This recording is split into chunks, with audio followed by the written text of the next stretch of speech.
evening, everyone. This is Polyfuels, and welcome to DDO Players News, where we take a look at lasers and DDO and on the tabletop.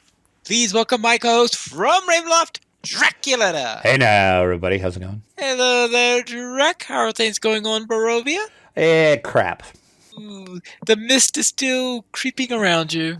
There's mist, there's cold elementals, there's stress elementals. It's just, you name it, it's happening right now. Well then, let's go and see how the cold and stress are affecting Dungeons & Dragons Online by looking at the Update 52.1 release notes, where I heard that there is a new festival. There is, but it's closed. Wah, wah. It didn't last long. More on that in a minute. No, it did not. Yeah, Update 52.1 released today, as a matter of fact, as we're recording the show. Thursday, January the 27th. We did have a patch, and the special part of the patch was to bring out the Snowpeakin Festival. The Snowpeakin Festival is back. The debut of the first Snowpeakin Festival was last year, and that saw them unveil an easy and relaxing ice skating experience. This year, you have that same experience open to you, is an option, but they're also debuting a brand new challenge because people said the other event they brought last year was too easy. The ice skating downhill, too easy, I say. Too easy. We want a challenge. So they gave us a challenge this year. It is a new challenge at putting your jumping skills to the test. So while the Snowpeakin event is active, players will encounter a special Scourge of the Snowpeakin champion all throughout the game. Once you defeat these champions, they are going to give you a chest. Those chests are going to include bronze, silver, and gold Snowpeakin coins. And there's also a slim chance that those chests is going to contain a frozen key. Once you have a key, you can go to the Eberron Hall of Heroes, talk to Flurry, and you're going to access the Snowpeakin event. So once again, you will have the older event that they brought out last year, which is where you just slide down and you collect coins. And then you'll have this new one, and the new one is called Too Cold to Continue. It is closed, though. The other one is still open, so you can still enjoy that one. The Too Cold to Continue is cold. There was a post up on the forums today, and it wasn't very long after this patch went live as well. I want to say it was just a few minutes after this thing opened. Cordovan posted over on the forums, we have had a temporarily close the new Too Cold to Continue Snowpeakin event due to a build bug. Oh, I thought you were going to say because it was too cold. It was too cold to continue. I see what you did. Yeah. So a build bug. Okay. They do expect it to reopen the event soon. In the meantime, they are going to extend the festival through February 20th. So there is going to be a patch. I did see a forum post before we started recording. Cordovan hopes there's going to be a hotfix early next week that will reopen this event. We could only hope. So we will see. But yes, so the older one, I guess it's kind of weird to say older one because they just brought this out last year, but it's still open. So you can still do the downhill ski to collect coins. This new jumping one, not so much. Okay, so it must have been only slightly chilly at the old one. I guess. I don't know. I just find it weird that they say build bug. Like, okay. I don't know. I have questions, but I'm going to just let it, you insert your thoughts here because I have some thoughts, but I'm just going to move on. There is also quite a few other things that were in this patch. Besides the new Snowpeakin Festival, we have some class work. The Paladin auras have been reworked behind the scenes for some game performance and to be quieter. Okay. I don't play a Paladin, but were the Paladin auras really noisy, apparently? Artificer and Druid pets will no longer go brain dead after climbing a ladder. Okay. I'll believe that one when I see it. Artificer. Again, I'm going to be quiet. Artificer pets will no longer go brain dead occasionally upon resurrection. Again, we'll see. And Artificer and Druid pets are now better at dismounting from ladders. Well, they will have to be if they're no longer becoming. Oh, no longer becoming brain dead while trying to climb them. We'll see. Yeah, we'll see.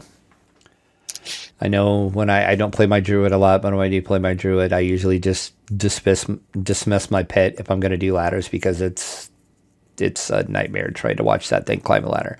But we'll see. Maybe it's all fixed now. Who knows? We also got some enhancement work. The half elven greater mark of the storms. That text description has had its damage values corrected to reflect Call Lightning Storm's current power. The traditionalist caster in the Tiefling Scoundrel no longer resets your enhancement trees when you log in, which is handy. The Bombardier's casting level bonus now has its cores stack more reliably. Feydark Illusionist Illusionary Augment is no longer lost on death. Again, that's pretty darn handy. And Swashbuckler's fast movement, once again, no longer lost on death. If Nature Warriors go for the kill, no longer cost double its spell point cost. Again, that's good. There was some Epic Destiny work as well. I'm not going to go over all this because we'd be here all night. There's quite a bit in here. You can head over to the show notes, click on the release notes, and you can read these. But like I said, yeah, there's a lot of Epic Destiny stuff. Divine Crusader, Draconic Incarnation, Fate Singer, Fear of the Wild, Glidemaster, Flowers, Primal Avatar, Undying Sentinel, Shadow Dancer, and Sharadi Champion all had a little bit of work and corrections. If you want to see what that is, head over to the show notes. We also got some feat work as well. Watchful Eyes tooltip has been updated to make it clear that the ability needs spot to function properly. Combat Archery now properly provides a +1 W. That's handy as well. And the Fount of Life is more accurately displaying a tooltip. Okay. More accurate. In other words, they corrected the tooltip wording, is how I read that. Okay. We have item work as well. A variety of cookie tooltips have had their spell descriptions adjusted. Finesse effects on named and crafted loot now function more reliably. Several effects meant to add more than one spell power now correctly apply their intended spell powers. And typos in certain enhancement bonuses have been corrected, so they now properly scale to +15. And the rune arm from Sinister Seeker to Saltmarsh now has an epic and legendary version. And Reaper bonuses are now properly functioning on rune arms. Quest and adventure areas also got a lot of work. Undead monsters are no longer healing from positive energy in a variety of content packs. How is it that they'll be healing under some of them and not in others? Some weird bug that was apparently in there, but that is now fixed. Yeah, I thought that was weird too. I'm like, okay. Just some of the content packs it was happening. Yeah, that's kind of a weird bug to have to where it doesn't do it. You would think like an undead would be an undead in every quest, but apparently not the way I read that. I don't know. But now, apparently they are not healing from positive energy, which makes sense because they're freaking undead. The tents in the Siege Breaker, they are now birdable again. Okay. They fixed an issue in Soul Survivor where the tile puzzle was not able to properly be interacted with, which would make doing a puzzle really kind of hard. Yeah. And players should no longer die again after releasing from a Reaper dungeon while they are dead. Okay, that's a weird bug too. Crystal Cove, for when the event will next return. Map pieces are no longer required to open the door to the Kobold Mining Challenge. Thank God. The challenge is now open for as long as the event is running. A treasure compass is still required to enter, though. Thank you for that. Thank you. Ergo, map pieces are no longer going to drop in-game. Players who still have any map pieces can turn them into the barter box for doubloons while the event is running. So if you have any of those, wait for Crystal Cove to come back, turn those in, because you don't need them stinking map pieces no more. The Shadowfell mechanic in Wayloon Prison landscape has been adjusted to improve the game performance. Something Pineleap would know because he refuses to do Wayloon. I'm just saying, you do. Every time I say, let's do Wayloon, you're like, oh, let's do this instead. I'm just saying. The random encounter quest, I'm just saying, that's what you say. The random encounter quest west for the weary in the Wayloon Prison, which Pineleap knows something about. Landscape will now attempt to remove you from the Shadowfell earlier in its teleport sequence to help improve some game performance as well. So they're always looking at trying to improve a little game performance. Vault the Night, the Thrask Arena. Gorgon, the promoter, is now dropping his key again, which is handy for that quest. In the Plane of Night, monsters in the raid will now update correctly in the monster manual. The Claw of Vela and Ice Splinter hit points and stats have been adjusted downward. And the Djinn will not use their whirlwind form anymore. Okay. Iconic Reincarnation is now properly wiping your monster manual. I can talk. I can. Monster manual progress. So you weren't supposed to be able to carry it over from life to life? No, you were not. I didn't realize that was happening. So no easy way for you. Go kill all those things again. Okay. So Iconics were getting a bonus there. Yes, apparently, which, like I said, I didn't know they were, but apparently they were, but no more. Death Aura is now no longer... Death Aura will no longer tick on the player if they are at full health. Celestial Bombardment is now less blinding. That made me laugh. I laughed again when I read it. When I first read that, I thought, I don't know, that just was funny to me somehow. The Chaos Hammer now damages hard targets. Meteor Swarm is now properly respects epic defensive fighting ranged limitations. Okay. And we did get some UI work as well. The Dice UI is back to being more appropriately justified against the icon. I'm not sure what that means. I will presume they're talking about the positioning within the icon. Okay, maybe. Because that's the only definition of justified that seems to make sense here.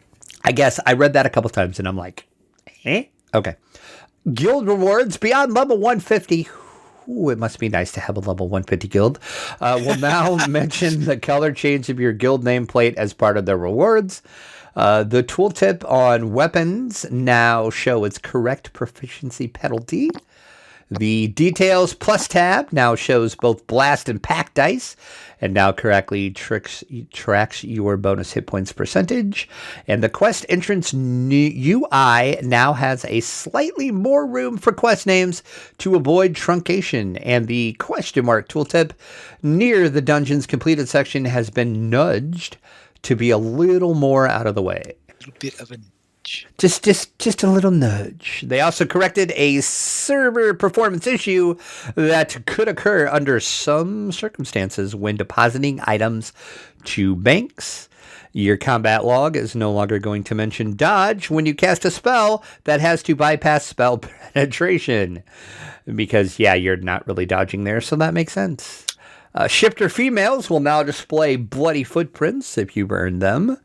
And you may now hold your block key, which default is the left shift, while falling with Featherfall to drop as if you did not have Featherfall. Which, thank you for that as well, because that was always annoying in some quest where there was like a big drop you had to do. It just took forever because of Featherfall, which, I mean, I understand because you have Featherfall on, so you're falling slowly, but now you can actually hit your block key, you fall fast, and then you can let it go, and then you'll have Featherfall again, so you can skip some of that slow drop on some quests, which I'm all for.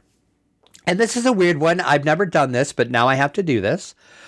You can now dismount from your mount while you're in midair. hit your block key and you'll dismount. I've never jumped off of anything with my mount, to be honest. I didn't know you could even do that, but now I kind of want to do it. Okay. I'm like, okay, I want to go climb something really high, mount my unicorn, and then jump off because who knew you could even do that? So there you go. That is update 52.1, which was released today, as I said. So go enjoy part of the Snow Peaks Festival. The other part coming soonish next week with a hot mix. So there you go. Then let's head on to the tabletop.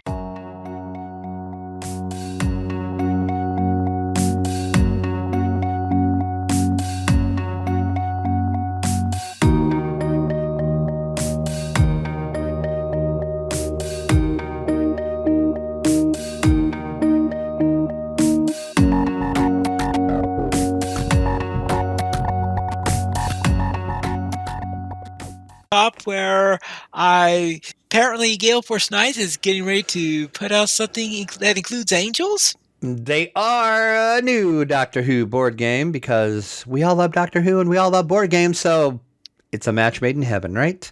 See what I did there? Angels, heaven. See? Okay, anyway. Yes, this April we're going to have a new Doctor Who board game, which is entirely entitled, I should say. Man, I cannot speak tonight at all. Jeez.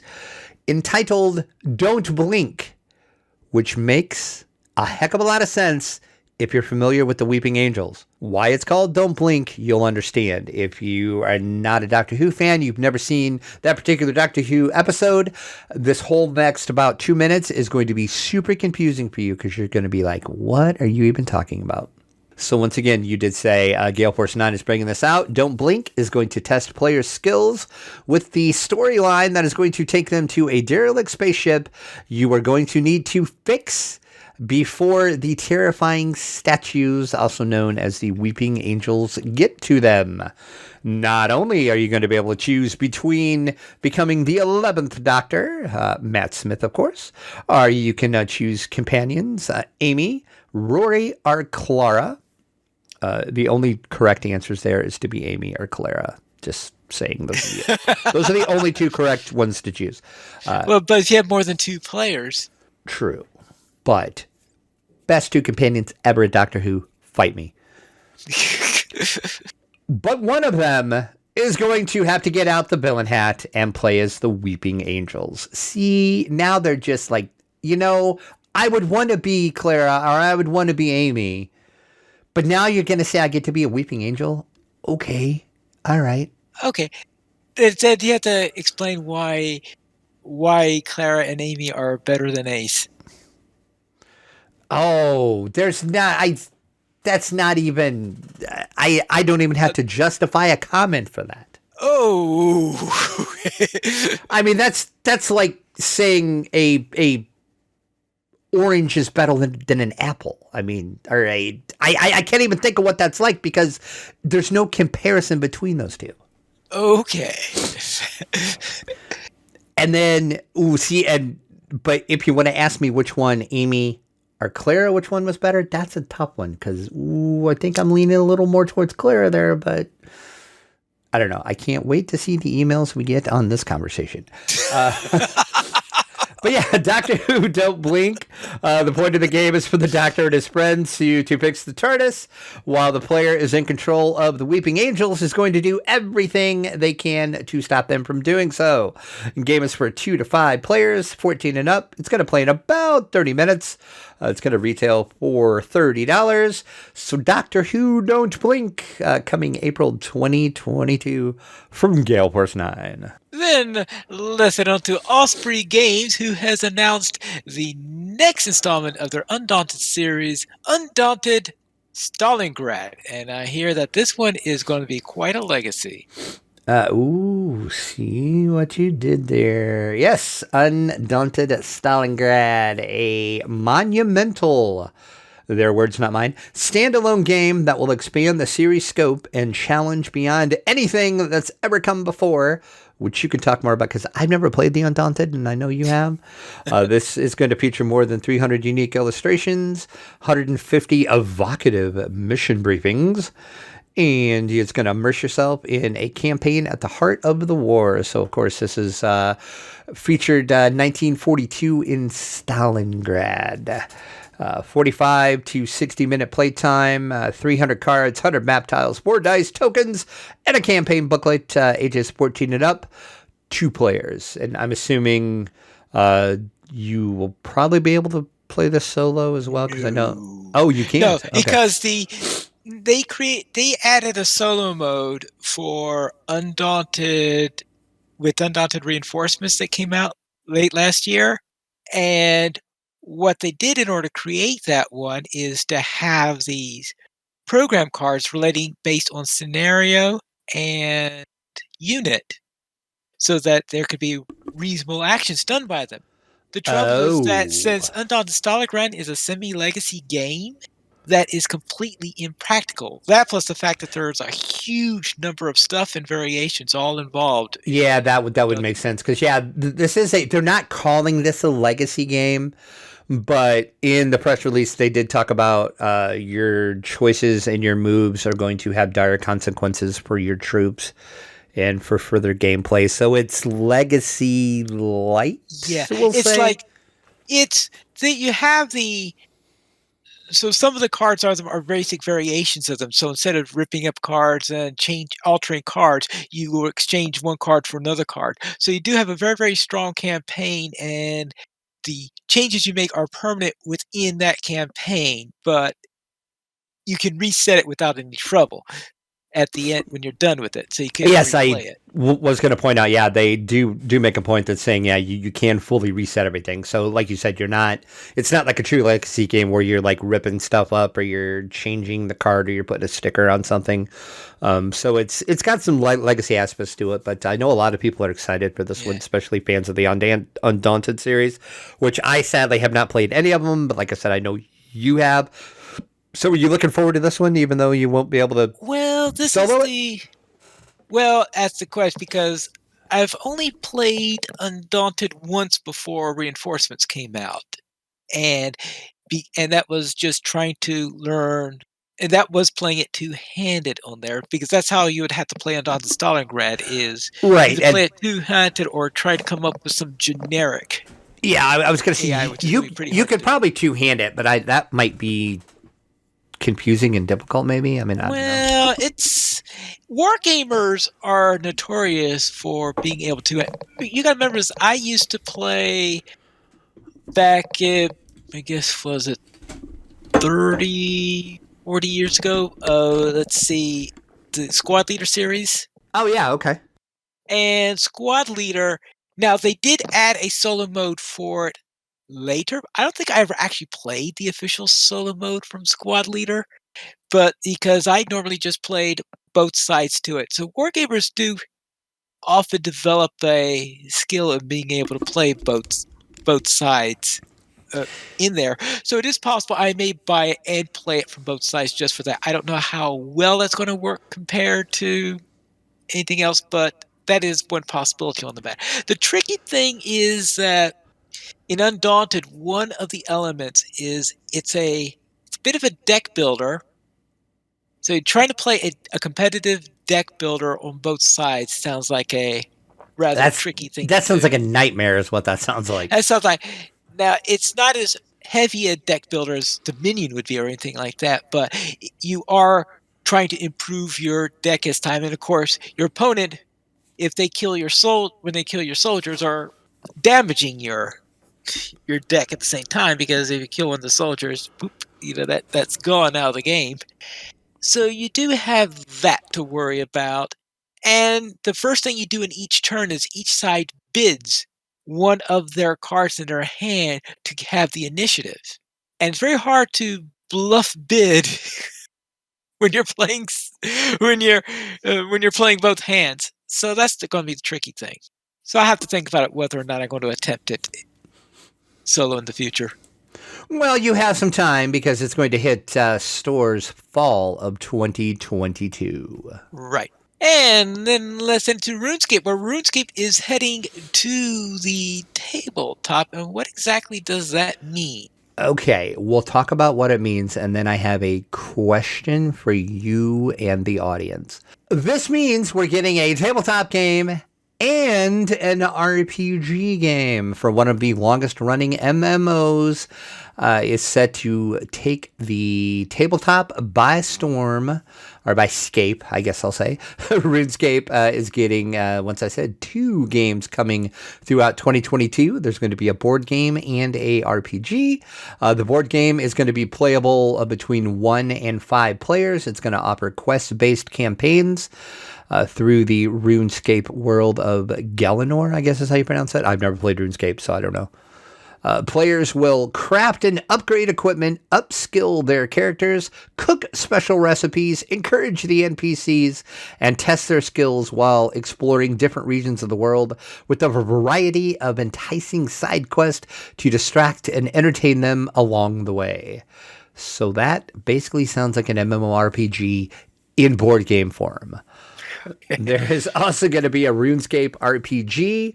This is planned to arrive, in their words, a lavishly illustrated hardback core book containing rules for players to run a RuneScape tabletop role-playing game. And Jagex, who, of course, is the creator of RuneScape, has to say about the book, it is also going to be fully compatible with the 5th edition rule set of the world's favorite role-playing tabletop game. D&D 5e, anyone?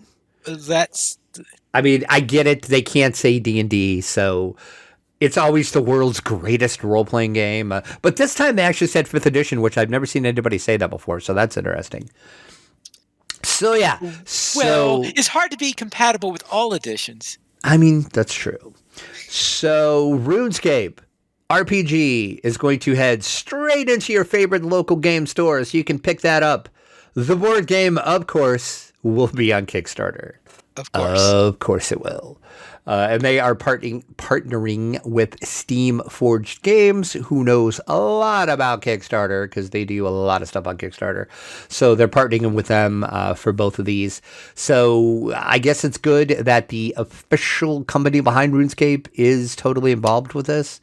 But my question to you and to all of our audience listening right now, did the world really need RuneScape tabletop games? I will have to tell you that I had completely forgotten that there existed an MMO called RuneScape, and I'll be honest, I kind of did too. And then I was like, "Whoa, RuneScape's still around." And I looked it up, and sure enough, RuneScape is still around and it's active. And there's a lot of freaking people that still play RuneScape. Like, who knew? I certainly didn't. So yeah, so I guess if you're a big RuneScape fan, here you go. I mean, the board game sounds kind of cool. I mean, it kind of sounds like your typical dungeon crawler, like adventure type board game. So, I mean, it sounds kind of cool. The RPG, they just really didn't say enough to where I'm like, yeah, I kind of want to check that out. It just, I don't know. I guess it depends what they do with both of them, but I'll at least take a look at them and I'll take a look at the Kickstarter. Not saying I'm going to back it, but I mean, I'll at least take a look at it and see if the game looks interesting. I kind of have some hopes for it because Steam Forged Games is involved and they do pretty decent games. So we'll guess the jury's out on if these are going to be any good. All right.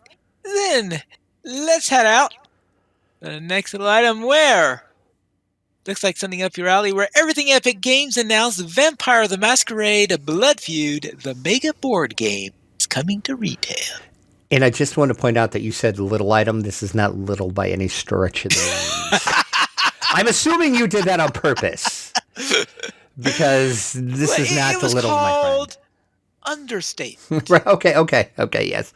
Yeah, Everything Epics has announced that their Vampire the Masquerade Blood Feud, the mega board game, will be released in retail channels pretty soon, in a couple days, February the 1st of 2022. So about, 4 days from now-ish? You're going to be able to get your hand on this. If you don't know what this is, this was a successful Kickstarter back a few years ago. This is a very large-scale simulation tabletop game. It can occur across multiple play areas and will contain elements of RPGs, tabletop games, LARPing, and war games. Blood Feud is a hybrid game that can support dozens of players. It revolves around players commanding their factions in the Vampire the Masquerade universe, and it'll take about 2 hours or so to play a game session. The retail edition's a little different than the Kickstarter edition, but it is going to include a whole crap ton of stuff.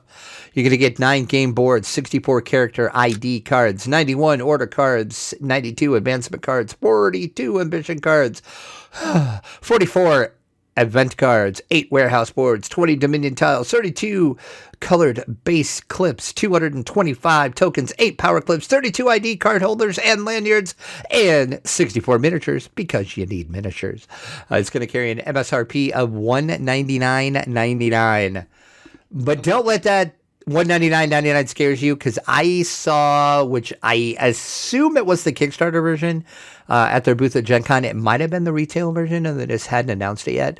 But it's a big game. It's a big box. There's a lot of stuff in it. But yeah, basically think you're LARPing, you're RPGing, you're playing a board game, and you're playing a ward game. Put that all together, spread it over a big area. I have seen this played in videos. I've never actually played this myself in person or anything, but I watched videos, and it took like 4 or 5 different rooms in a building that all people were playing this, and like each clan had their own room, and you had to run back and forth, and this is just some crazy stuff. Okay. Any game that requires people to wear ID cards with lanyards. You know you're in for something serious when it's like, here's your lanyard, here's your ID card. And you're like, wait, what? Yes. Exactly. That looks like, it sounds then to me very much a convention game, because it's hard to think of this being played in another format. I could see maybe doing this at like at FLGS, something like that. But yeah, this is not a game you buy and you just have your buddies over for a weekend game night. It's not. Yeah, this is more of a convention game for sure.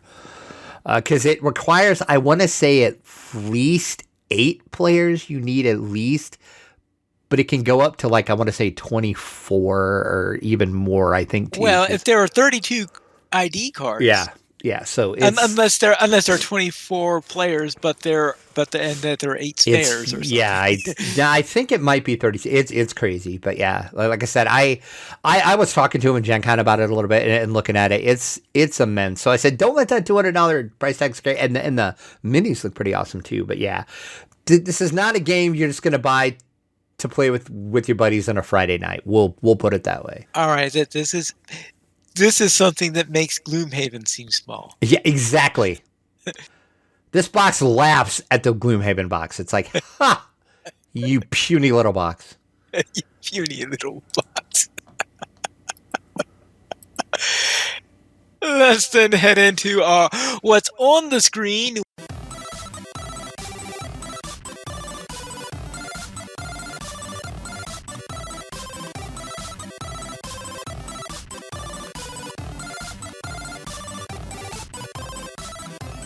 Where it looks like Microsoft is taking things by storm, because they have purchased Activision Blizzard for $68.7 billion. Yes, that is $68.7 billion. That's a lot of money. Okay, technically this has not gone through yet. So this is tentatively, but all signs are pointing this is going to happen. And this is kind of a big deal, actually, because this is going to make Microsoft a pretty big player in the video game arena, because they're going to own a lot of stuff. Just to name a few: Warcraft, Diablo, Overwatch, Call of Duty. Oh yeah, and a little game called Candy Crush. Is that still a thing? Hmm. No, I didn't know that was a thing, but apparently it is.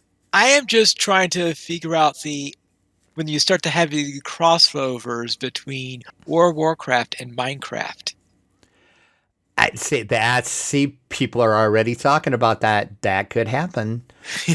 A lot of things could happen with this, but yeah, they have offered to buy them. Of course, shareholders have to approve this, and then also the I want to make sure that I say this right. Is it the FTC? Is that the one?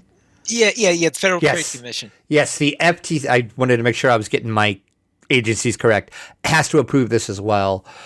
There's a I lot of can't. people Yeah. that are already saying, "Yeah, this is going to make them a monopoly." Not really, I don't think. But yeah, I this, don't think there's enough yeah, crossover on the stuff for that to be the case. yeah, that's what I thought too. But yeah, this, like I said, is pretty huge.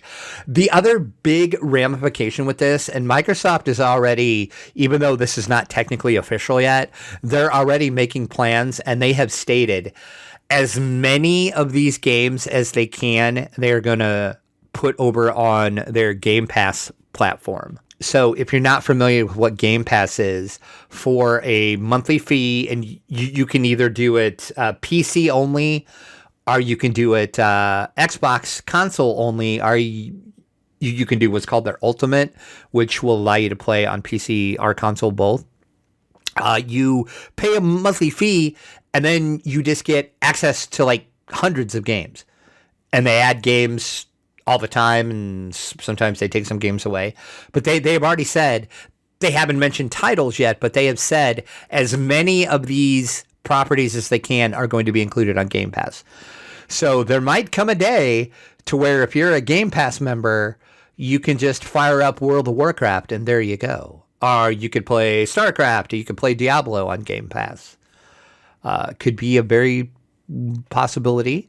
Also, it could be a possibility that some of these titles might become Xbox exclusives, which they have kind of. There was a lot of people bitching and moaning about that. That it's like, well, this is not going to be fair because you're going to take Call of Duty and make it a Xbox exclusive title. Microsoft hasn't came out and said that they're going to do that, but they said they don't have any plans for that, and there's going to be no changes to any exclusivities that are in progress now for these games. So we'll see.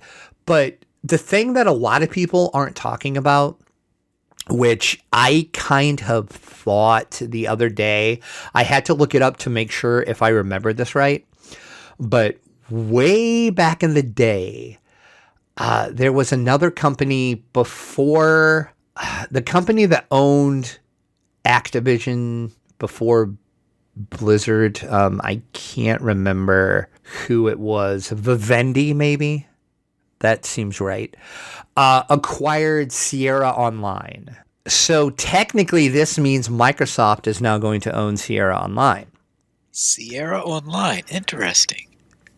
See, that's what I said because a lot of people are talking about that, but I'm like, okay, nobody's done anything with any of those licenses from Sierra Online. This means Microsoft, get on it. Bring out a new version of King Quest. Bring out a new version of Full Throttle. Seventh Guest. There's so many Sierra Online titles that they could revive, and I don't think I've really seen anybody talking about that. So that's kind of exciting too. Yes, but is Roberta Roberts still around? She is, yeah. Okay. She is. I think all of the, as far as I know, see, I looked the other night because I just got to thinking about this and I'm like, whoa, I'm pretty sure Activision's owned Sierra Online because it was like a weird, they bought a company that bought a company and that company owned Sierra and it kind of happened like that. But I'm pretty sure I looked it up and all of the people that did all of these Sierra games are still around. So we could get new Leisure Suit Larry games. How freaking amazing would that be? I mean, not for Pine Leaf, because I know he would never play those games, but Leisure Suit Larry, I spent so much time in my life on those games. Okay. Okay. You wait for Leisure Suit Larry. I'll wait for, let's see, the I would love a King's Quest. Yeah, I would love a new King's Quest game. The last King's Quest game, though, wasn't exactly. I forgot what it was called. It was that Turn to King's Quest or something like that, which was almost like a Disney-fied King's Quest, I felt like it. I'm trying Well, to okay, I think. guess a lot of them are. This is the one where where the king was very old, and it was stories being told by the Okay. I to don't the think I played the last one, to but the anyway. daughter. Yeah, So yeah. okay. So yeah, I just come on, Microsoft, get on it.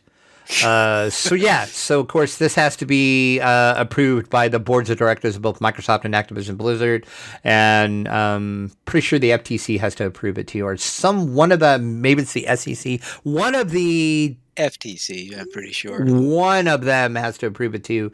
But from what I've read and from everybody is saying, both boards are going to agree to this because it's a good deal for Activision Blizzard because they're in a world of hurt right now anyway. There's a lot of, we won't go into all that. You can look that up. There's a lot of stuff going on right now with Activision Blizzard. So I think overall this is going to be good for all gamers.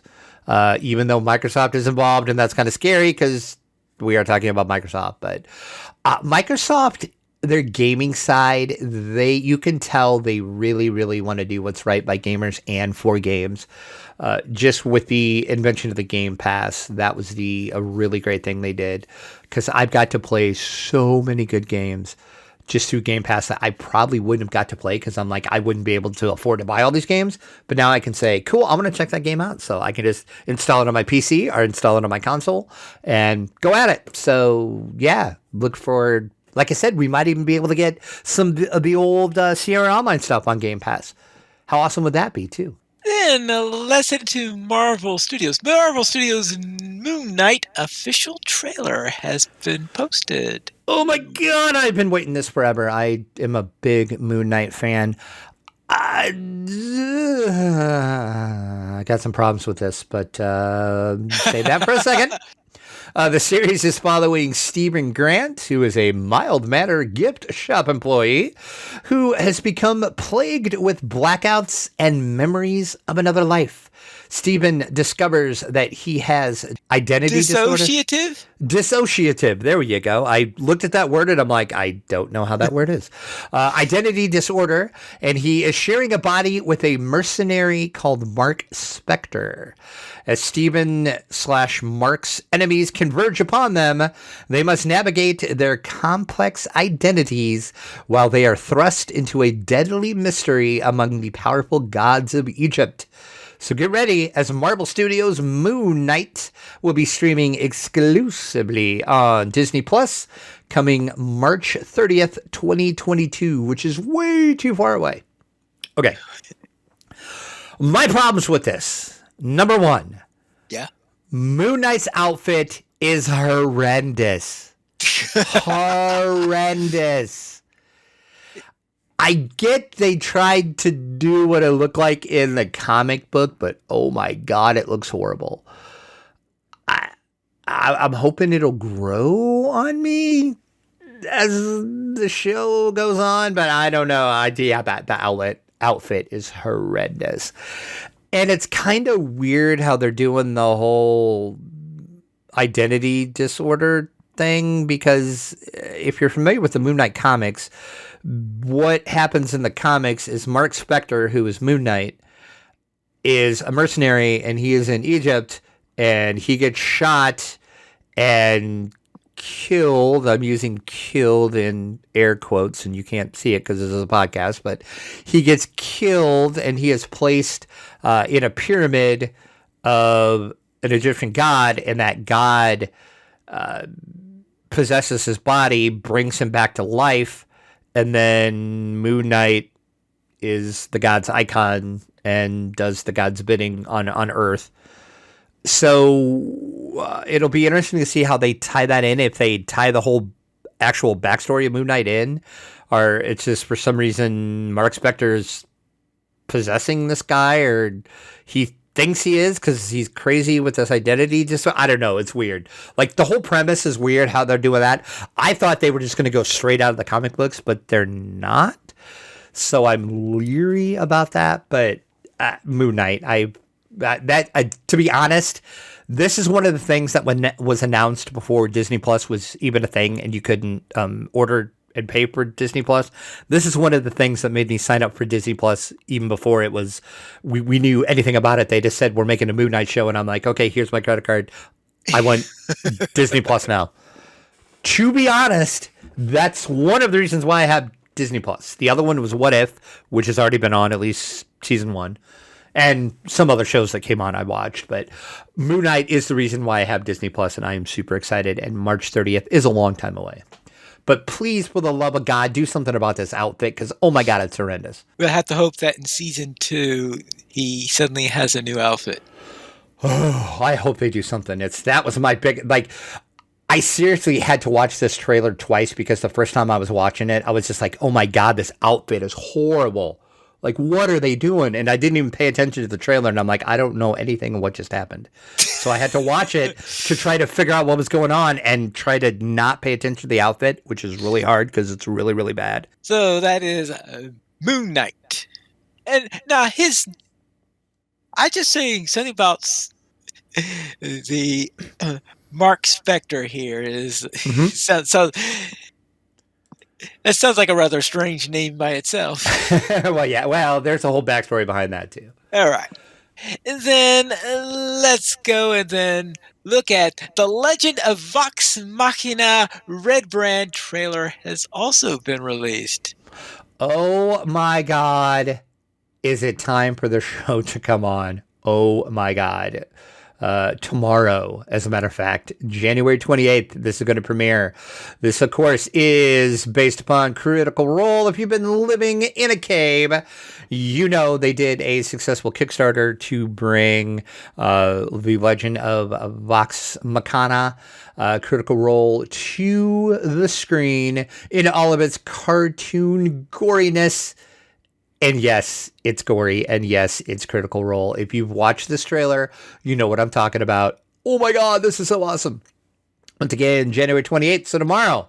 So if anybody needs me tomorrow night, don't bother me until I'm done watching this, and then you can text me because I will ignore you while I'm watching this tomorrow night. Amazon did reveal that the first season is going to be 12 episodes. The episodes will be premiering each week. See, I hate that. I hate that. Why don't you just release it all at once so I can watch everything at once? Don't make me watch an episode and then have to wait a week and then watch another episode. Okay, I hate that.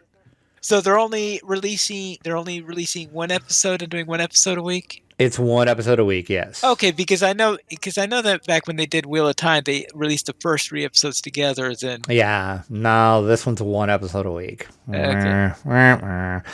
So starting tomorrow night, Friday, January 28th.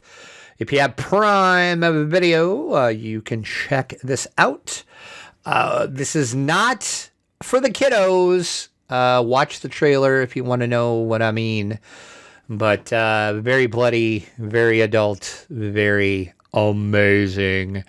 The Legend of Vox Machina, of course, based on the characters and adventures of the Critical Roles. It's basically the first couple seasons is, I think, where this cartoon is going to base on. The series is going to follow, of course, Vox Machina, an unlikely group of heroes who find themselves on a quest to save the realm of Exandria from dark magical forces, including a sinister necromancer and a powerful evil curse. This, once I said, of course, is happening because of the record-breaking Kickstarter that happened back in 2019. Amazon has ordered 24 half-hour episodes split across 2 seasons, so we know for sure we're going to get 2 seasons of this. My guess is it's going to get renewed for more. I'm pretty sure this is really expensive to produce, though. And, of course, all of the Critical Role people are voicing all the voices because they're all voice actors. So they're all there if you watch the Red Band trailer.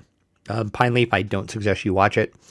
Yeah, it sounded like it was going to fall a little bit outside of the realm of Pine Leaf friendly. Yeah. I would suggest Pine Leaf, don't watch this trailer. But everybody else, go watch it because it's amazing.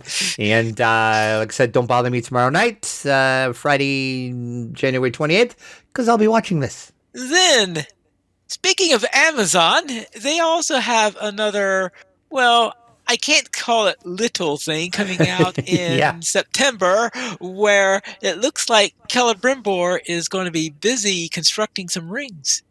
They are. This, of course, is the Lord of the Rings series. For a long time, they just called it Amazon's Lord of the Rings series. Well, now it actually has a title. Wait for my rant in a second. Let me tell you what the title is. Our journey back into Middle-earth now has an official title. Amazon Prime is proud to present The Lord of the Rings, The Rings of Power. All right. Okay. Number one, who is their copy editor?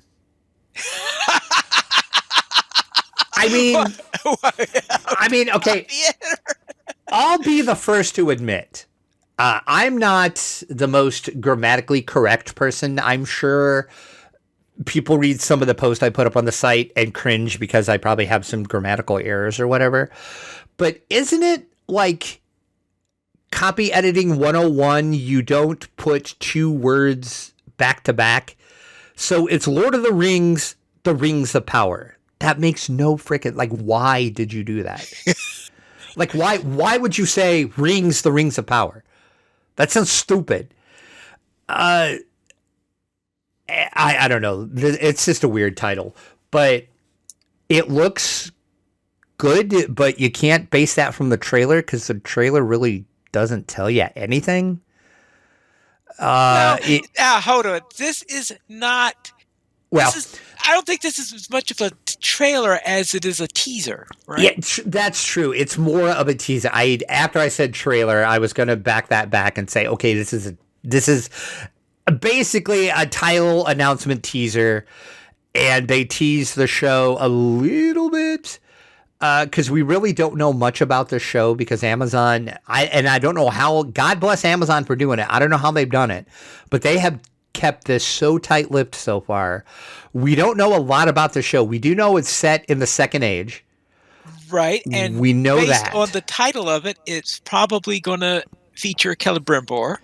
Right. And he is actually they have announced who's playing him, so we know he's in there. Oh, yeah. They can't do it without him. Right.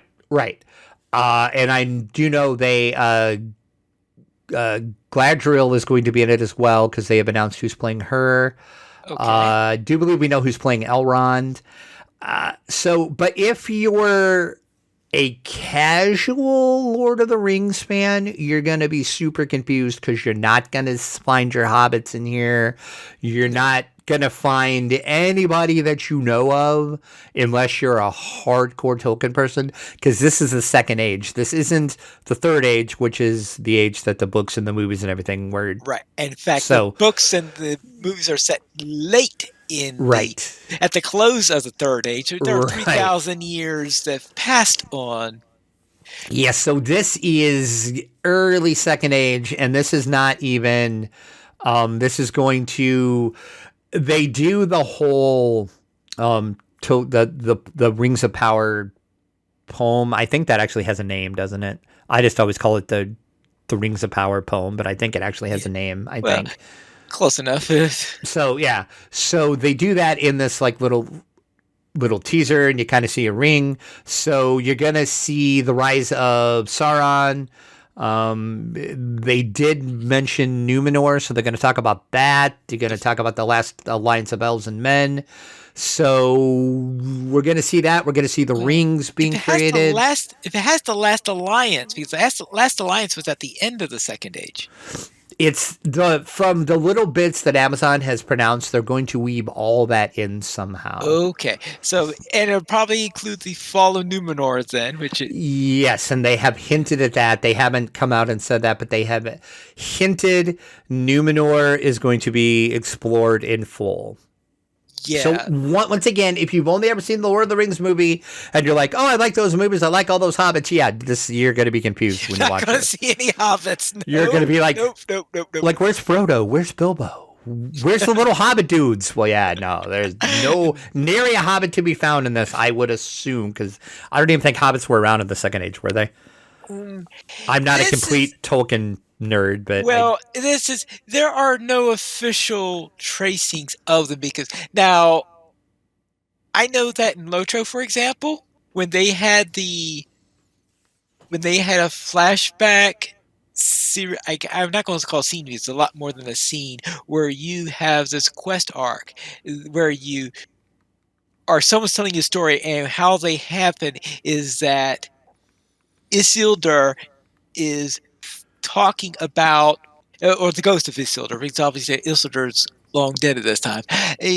Isildur's spirit is telling you a story, and he's telling you a story from the point of view of someone who happens to have the same stats as you have. Oh, Amazing okay. coincidence here. So, Oh, so amazing. essentially, is you get to go back to the Second Age as your character is. How they're Okay. doing this, and so therefore they had that they're not called hobbits, but they're obviously intended to be the ancestors of the hobbits, so they are about hobbit size, and they're employed in the army as scouts, because we're talking what is the most logical role for hobbits to have inside of this thing. And of course, and in fact, one of the lead proto hobbits in there is named Tuka, and you could pretty much imagine that she must be one of the ancestors that eventually whose descendants will probably become the Tooks, for example, because based on that name. Oh, okay. All right. Well, that makes sense. So that's how they tried to weave it in, so that you had some sort of hobbits within there, so that you could have people playing hobbit characters come back into the Oh, okay. story with them. Okay. But yeah, but if you go by official sources, what's actually been confirmed, the earliest story about there being hobbits would be that village of fisher folk that along the Gladden fields, who I guess they would have been about 800 years before the Lord of the Rings or something, where Schmeagol comes from. Oh, okay. All right. Right, because that's I think the earliest point where hobbits are in any way, and in fact, I don't think those are even considered to be complete hobbits either. So yeah, so yes, around Second Age, unless they play some twiddling like Lotro did, yeah, there aren't any hobbits in the Second Age. But like I said, we don't really know much about it other than little dribs and drabs they've released. Yeah. We do know there's going to be at least 2 seasons. Season 1 is completely filmed and wrapped up. Season 2 is set to go soon. They're going to start, I think, June of this year. They're going to start doing season 2. Okay. Amazon has hinted they want 5 seasons of this, so we'll see. It'll be interesting to see, but yeah, September we have to wait for this one, but this one's coming to Amazon Prime as well. So, Lord of the Rings, The Rings of Power. Now, over on our other show, when we were discussing this, someone says, we want Nazgul backstories. Ooh, that would be freaking amazing, which I bet they could do. Yeah, you have to do it Because you got to talk about the 9 rings for the mortal men doomed to die. So right, yeah. Why were those? Yeah, why were Right. those rings given to those 9 particular men? Oh, I didn't even think about that, but yeah, Nazgul backstories. Oh yeah. Oh, I'm all for that. I'm all in now if they do that. I mean, let's be honest. I was kind of all in anyway because this sounds just like amazing because of just it's like a part of Tolkien I know a little about, but not a lot. So I was kind of in. But yeah, if they do Nazgul backstories and tell you the backstories of the 9. Oh yeah. Okay, I'm in. Let's do it. Let's then head into our week in gaming.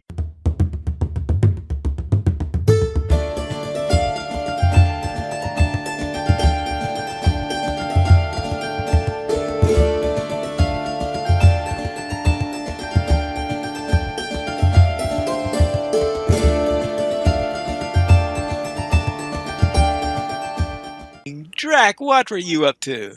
Yeah, not a damn thing. Oops. Life is just, yeah, no.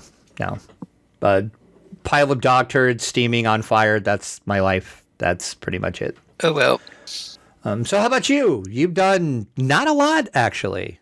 Well, you do limit us to 1 or 2 Well, things. I mean that's true because it's been a couple weeks since we recorded. So yeah, you probably would have had a list about 3 pages long by now because I don't know how you find time to do anything because you do a lot of stuff, my friend. Well, most of my stuff was spent in the other game that I mean, you can say this Lotro. It's year. fine. Yeah, in Lotro. I mean, it's fine. We all know Lotro exists. It's fine. Okay. Yeah. So a lot of the time has been spent in Lotro. But I decided to put down 2 tabletop games here. One of them is Railroad Ink Challenge, where I played the base set, and I also played it with 6 of the expansions, or actually I should say 3 of the expansion sets, which have come with 4 dice, and 2 of the dice are for one expansion, 2 of the dice are another expansion. That's 6 expansions in all. So I played 7 rounds of Railroad Ink Challenge, trying to learn how the various expansions work on there. And I also played a couple of scenarios to Undaunted Normandy using the reinforcements rules for playing in the solo mode. So trying to see how that went. And one of those rounds was today, where I was supposed to come across this field, the battlefield, onto the other end and try to capture one of several areas, and the Germans are supposed to be trying to stop me while doing so. And on the first turn, the Germans were just absolutely lucky not being able to miss a single shot on there and say, "Oh yeah, what do you need to roll in here? You need to roll a 7. I roll 8, 8, 8, 7. All right, fine. Okay, now next turn on here. All you have to do is now you need to roll a 9. This is on a 10-sided die. So you're not going to do that. What does he roll? A 10. Nope.